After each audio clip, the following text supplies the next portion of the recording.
We're doing good. We're doing great. We're doing great. We're doing fantastic, fantastic, fantastic.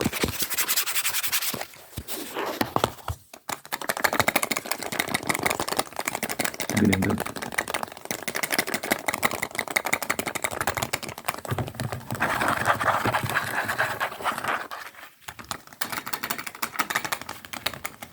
I'm doing this subs to ASMR video, subs to ASMR.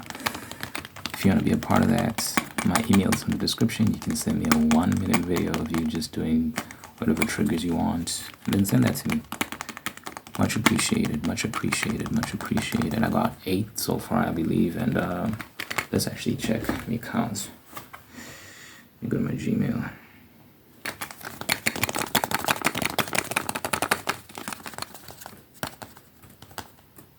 Oops.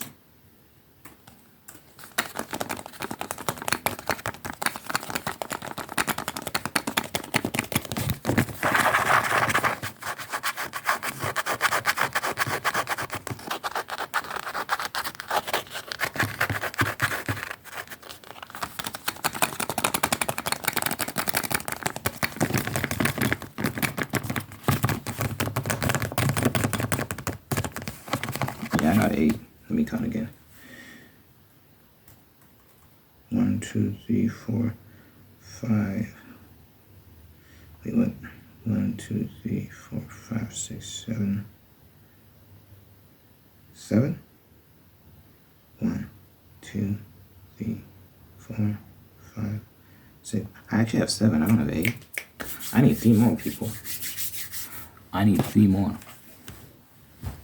So once I have 3 more, I have enough, but we can go beyond that. I will close submissions at 10,000 subscribers. Once I reach 10,000 subs, I will upload the video. Or rather, I'll put together the video and upload it. But that won't take too long. So yeah, get yours in. I really appreciate anyone who submits. Like I said, I got 7 already, so yeah. Throw yours in there, throw yours in there.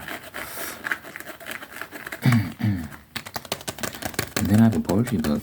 I'd really appreciate anyone who checks that out. 40 poems, 40 love poems. It's $1. Link is in the description. You can check it out. Really appreciate anyone who checks that out. Thank you, thank you, thank you. And then follow me on Instagram. Follow me on Instagram. I post a bunch of stuff on there, some unreleased music, and other stuff. So follow me on Instagram. I would really appreciate that. Trying to grow, trying to expand my reach. Anyway, so today I wanted to talk about a bunch of stuff, but last night I was thinking about my little niece.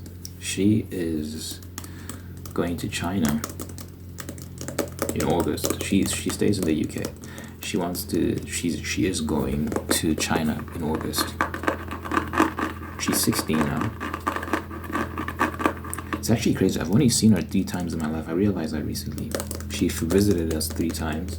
2012, 2020, well, I think 2018 or something like that, and then 2022, and then 2022. So she visited us 3 times, and those are the only times I've ever seen her, which is crazy to think about. She would stay for a while when she'd visit. Not a while, maybe like a couple weeks. But now she's going to China for 2 years. By the time I see her again, she'll be an adult probably, which is unfortunate because it means I've missed her whole childhood. I don't like that. It was just loud ass car, bro.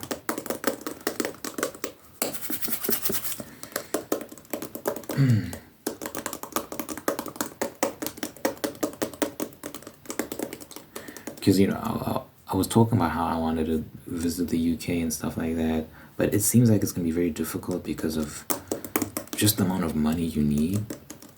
Because you can buy your tickets, you can buy your You can pay for the visa, you can do this, you can do that.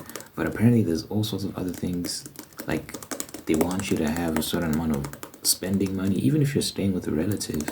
So the amount I would spend there on the day-to-day wouldn't be that much. Just practically, if you're living with someone, your food and accommodation is taken care of. If I'm staying with someone, she has a car, my cousin has a car, she can drive me around, like when we're going sightseeing and stuff. She would take me around and stuff like that. But they still want you to have all this money for your tourism, and it's like it's not practical. They want like £100 per day. It's like, who's spending that much money? That's ridiculous. As a tourist, I'm sure some tourists are splurging, but I can't imagine every tourist, like the average tourist, is spending that amount of money. That is ridiculous. I did the maths. If I stay for like 2 months, that's £6,100, which is like 143,000 and something rand. And you can buy a car. You can buy 2 cars with that money, or you can buy a small plot of land. It's ridiculous for tourism. Stop the jokes. Stop the jokes. Stop the pranks. So I don't know. I'll save and try apply for the visa anyway and pray I don't get rejected, because I don't have 140,000 rand in my bank account. It's so insane. I can buy a car, a very good car, a brand new car probably with that. Yeah, of course, with that money. Who do these people think they are, bro? Who do they think I am?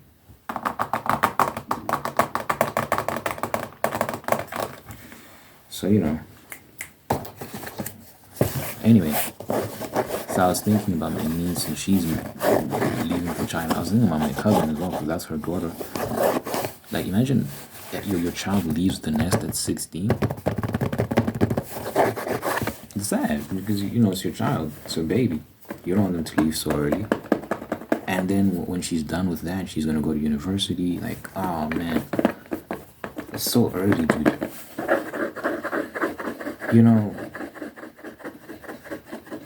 This concept of leaving the nest, we're not birds. Birds leave the nest and then they go do their own things. But we're human beings. We have attachments to the people we love, and we miss them when they're gone. And it wasn't always this way. Families used to be more close-knit. We weren't always so atomized. Like, families used to stay together. You used to stay with your family, stay with your tribe. Now it's like, this person will be here, that person will be here, and you'll talk over the phone, but sometimes you don't even talk over the phone. And you'll have children, and then your parents rarely see their grandkids, all this sort of stuff. That's the part of the modern life that I'm like, I don't know. So this concept of my little niece going to China for 2 years, you're happy for her. She's experiencing something new, and you never know what might come of that. But at the same time, I feel bad for my cousin, because she's like, her child is leaving at 16 for 2 years. She'll visit now and then, but they're like, bro, how much are you gonna miss? How much? Like, all the moments that you're not gonna be there for, and man, you have to be strong. You have to be strong and just be like, it is what it is. But yeah, we're not birds. We are not birds. We're not animals. We are different, and the bonds we have with our children are different. The bonds we have with people in general are different. Like, it's tough, bro. But it just got me thinking about the concept of children. Like, it's kind of wild if you think about it.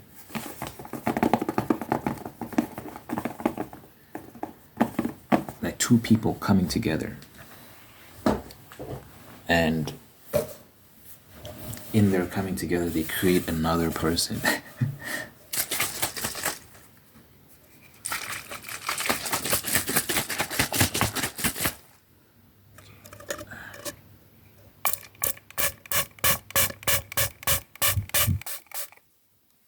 Let's go.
phone is the dirtiest thing you own. They say it's not even close. Not mine. I'm always spraying this thing.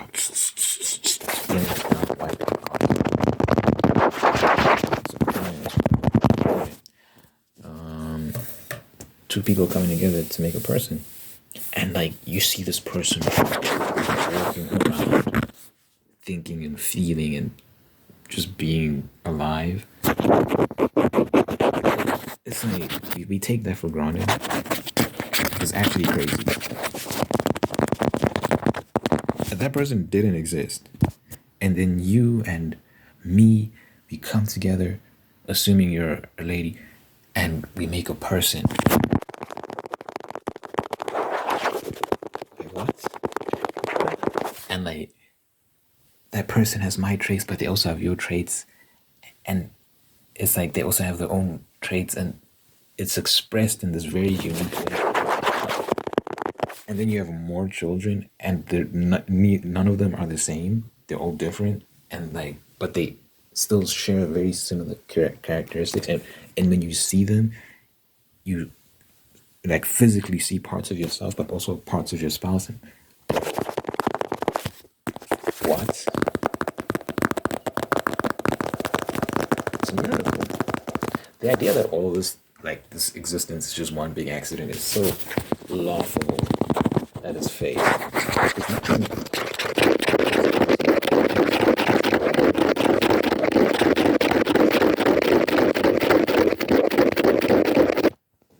Divine. This existence. This could not have happened any other way. And I can't wait to have children. Because I'm just curious. Like, what does a mini me look like, act like, think like? I definitely want daughters. I'm very excited about that. I want a son as well. At least one. But I wouldn't mind more. But I like the idea of having daughters because I don't know why. But I think part of it's because my entire family is just full of women. On my mother's side, at least. Just a lot of women. So I was just raised in that sort of environment. So I don't know. I've just developed an affinity for that, right? So I'm excited to have daughters, but I also want to have a son. It's a very unique bond, father-son relationship. I don't know if you've played God of War, Head of God of War, but like Kratos, the main character, has a son, Atreus, and the bond they have is so like, it's very interesting. Kratos is kind of cold and distant, so I wouldn't be that way, but you see them grow closer together when they go on this journey together, and you're like, damn, I also want to have a son so I can also like teach him my ways and like have that deep bond with him and have adventures with him. And yeah, I'm looking forward to it. It's very exciting. But anyway, I always wonder, what would like a female version of me be like? That would be that's crazy. That's crazy, man. Like, what would that look like? Just as, how would she be? Like a female version of me? I can't even picture it. You know, my masculinity is like such an integral part of who I am.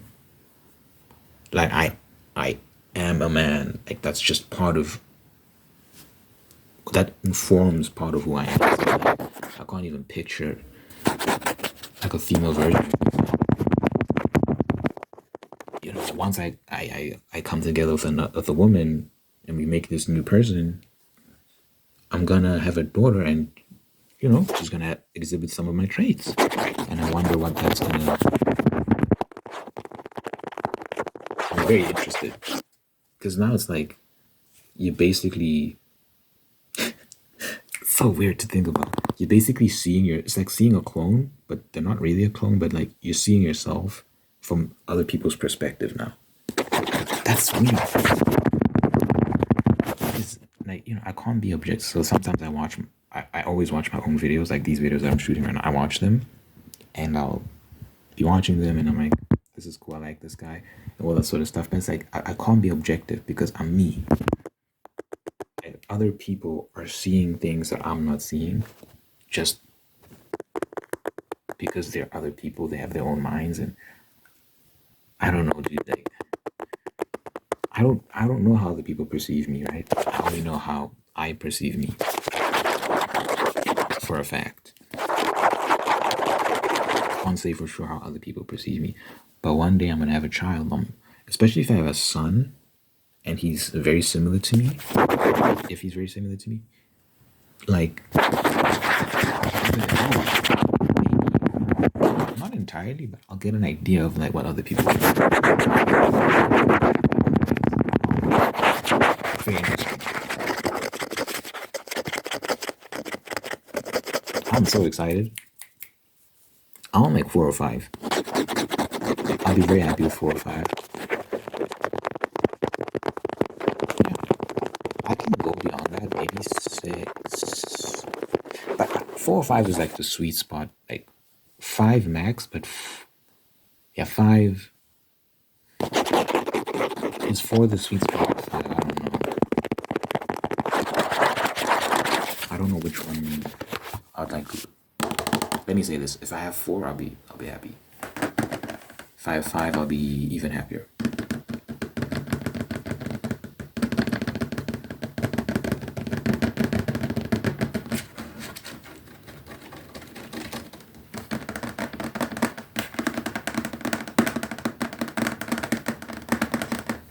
I'll say 4. 4. Because I'm like 5. I'm struggling to picture it.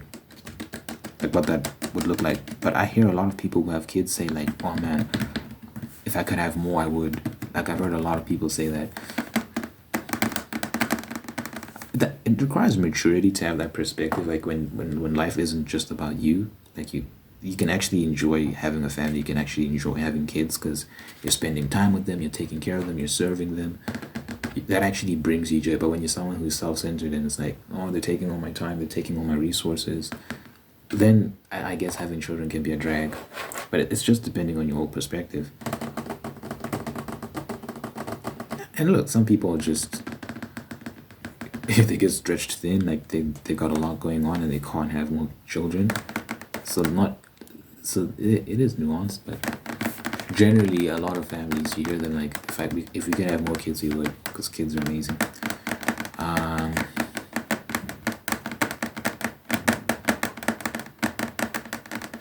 So maybe if I did have more than 4, I'd be very happy. But 4 for me is the sweet spot. I digress. Children are a blessing. It also makes you think about like race relations. Like all this kind of division, ideally it all falls away when you make a whole person together. So it's like someone white comes together with someone black and they make a child who's like a mixture of them. You start to realize that wait, all this like division and strife, like what you just made a person, and they're no less human than you and I, and they love us the same. This child loves us the same and doesn't see the black, white, what all that nonsense. So children are amazing, man. They have the power to do that sort of stuff. It's just the concept. You know what I also think about?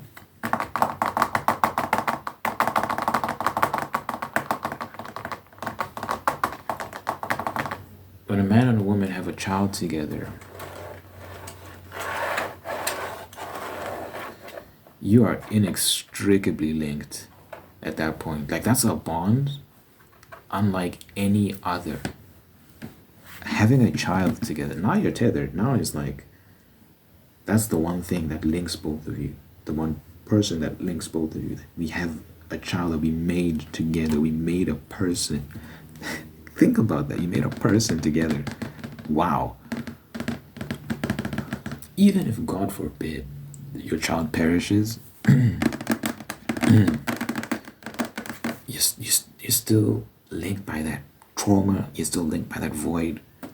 Like those memories. Like you can't change that. You are bound by that. Crazy, man. Marriage in general is like incredibly powerful, and it binds you. The Bible talks about how when you get divorced, you're still married. In your mind, you're divorced, but that's still your spouse. So if you go around sleeping with other people doing this, like you're cheating. Because there's this concept, because in this very materialistic age, people view everything through the realm of the natural, right? What's material. They're very materialistic. So they can't fathom the concept that there's a spiritual realm and that marriage is spiritual. Like you're bound to this person spiritually. Once you've sworn those vows, those oaths, it's a wrap. You've made an oath in public. That's what weddings are for. It's a ritual. They call it a ceremony.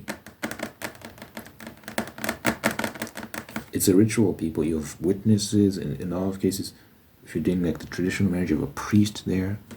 You're swearing an oath before God and the people in attendance that you will love this person in sickness and health, till death do us part, yada, yada, yada. These are serious, serious vows. And then you kiss the bride, and it's a ritual. Something spiritual is happening there. That's why there's a process, and there's all these little things that we do. That it's not just some helter-skelter affair. Like there's things that you do, like wearing the veil, so on and so forth. Different people do their marriages differently, but there are just certain things that are consistent throughout many cultures, and it's a spiritually binding pact that you're making. So this concept that you can just get divorced, you're bound. And then once you throw children into that as well, oh my God, it gets deeper and deeper and deeper and deeper. That's why you have to pick very wisely. Pick wisely. Don't be a fool. That's also advice to me, because I haven't been the best judge of character in the past. I need to be, because, bro, once you're married, man. That's my perspective. I'm the type, once I'm married, I'm married. There's no out. I don't recognize divorce as a possibility. I really don't. Even if it means suffering for the rest of my existence with this terrible woman, whoever, look, God forbid, but let's assume that she's not a great person. I would rather suffer than get divorced, because you have to take the oath seriously, especially when children are involved. When you got children, it depends. If she's like putting the kids in harm's way and stuff like that, then I have no choice but to separate. But anything beyond that, like, that's what I signed up for. No one forced me. It's not about me in that moment, it's bigger than me. It's about protecting the institution of marriage. It's about honoring my oaths. It's about honoring God. It's about doing the right thing and just being a man of my word till death do us part. It means only death can separate us. Don't say it if you don't mean it. If you don't mean it, don't say it.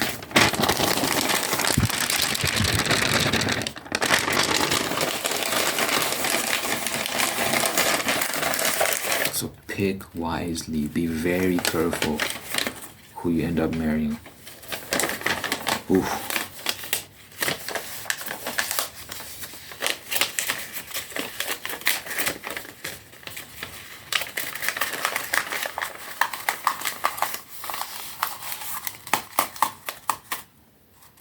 My mom and my dad split, but not legally. Like, she didn't get divorced. She just moved away from him because, yeah, he's a mess. But she's never been with anyone ever since. And she still talks to him. She still checks for him. And I think a part of her still loves him, but she just recognized that, he's not suitable to be around us. But she never divorced him. Some might say that, no, that's sad, that's extreme, that's whatever that is. But some people just, like, what is marriage? It's not a game. We're not doing this for fun. This is rock and roll. It's very serious. It's So some people take it very seriously to the point where they're literally like, till death do us part. We are bound. Some people can't handle that, I guess. But I always respected my mom for that. She was like, I won't divorce him. I'll just separate myself from him physically. But she still recognizes like that spiritual. There could be other reasons for it, for her staying. I can't see why. I think her life would be easier if she just cut ties with him, because he's an interesting character. He's, you know, things are easier once you separate yourself physically from people. Like, you can relate to them from a distance. So now that we're not under the same roof, things have gotten a bit easier in terms of like communicating with him and stuff like that. But yeah, we're just praying that he comes to certain realizations about life and the way he should be handling himself. But yeah, she made that choice. She made that choice. I'm grateful because I was a product of that in life. That's a weird concept as well. When do I exist? There's this concept that you exist even before your parents have sex, but you are manifested into the physical realm through that interaction. I don't know. Biblically, it talks about how you're formed in your mother's womb. So maybe, I don't know, dude. All I know is, yeah, they had sex and I came out. So I'm happy with it.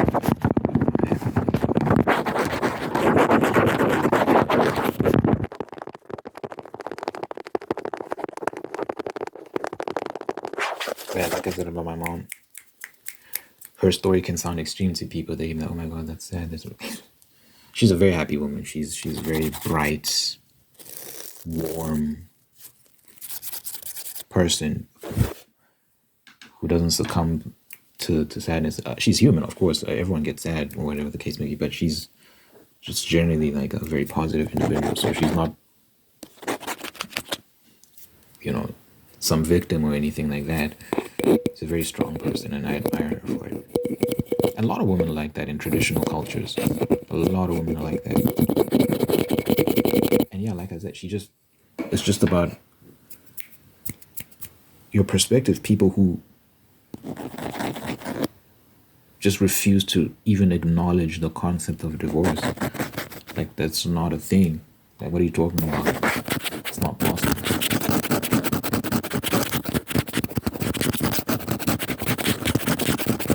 Because marriage is supposed to be permanent. It's supposed to mean something when you say till death do us part. Like, until we die, we are together. That's supposed to mean something. Otherwise, what's the point? You're just saying it for fun? No.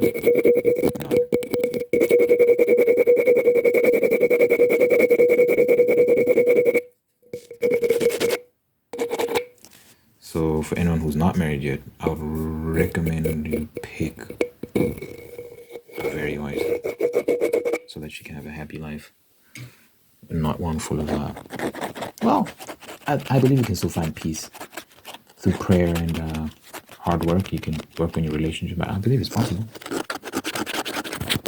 but rather pick wisely so you don't have to go through any drama. I don't know how this is gonna go with the audience.